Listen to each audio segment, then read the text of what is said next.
My name is Mark Chung. I'm the Director of Corporate Strategy and Planning for Yokohama Tire Corporation. There are a lot of things that could impact the fuel efficiency of your car. For example, having a lot of clutter, a lot of heavy stuff that you don't need. If you carry that around, that's going to impact your fuel efficiency. Another thing that could negatively impact your car is having your wheels misaligned, and also your tires underinflated. But there's something that most consumers don't know about, which is the tire's rolling resistance, and that contributes greatly toward the fuel efficiency of your car. The rolling resistance is a measurement of the friction of a tire that it generates as it rolls down the road.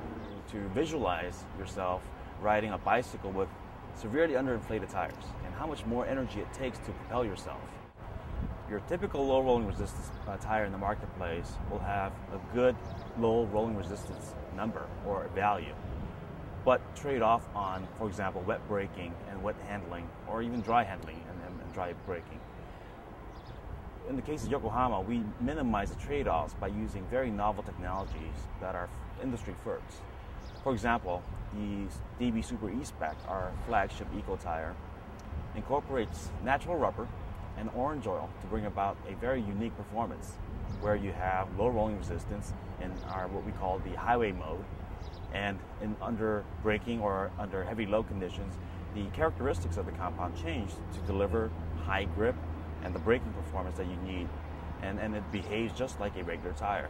So really, to the consumer, it's like having an on-off switch without really thinking about how to drive or turning it on, turning it off. First thing they could do is to make sure the car is well and properly aligned. A car that's aligned will roll straighter and roll easier. The second thing they could do is to make sure that the tires are properly inflated. And this is a fact that perhaps a lot of consumers don't know about, and that is tires can lose between 1 to 4% of its air volume every month. So in a given year, you could be losing quite a bit of air in your tires. So for example, if you lose about 20% of the air volume in your tire, that will contribute to 4%, negatively contribute to 4% of your overall fuel efficiency. So that's a huge number. Well, there are a couple tricks to it.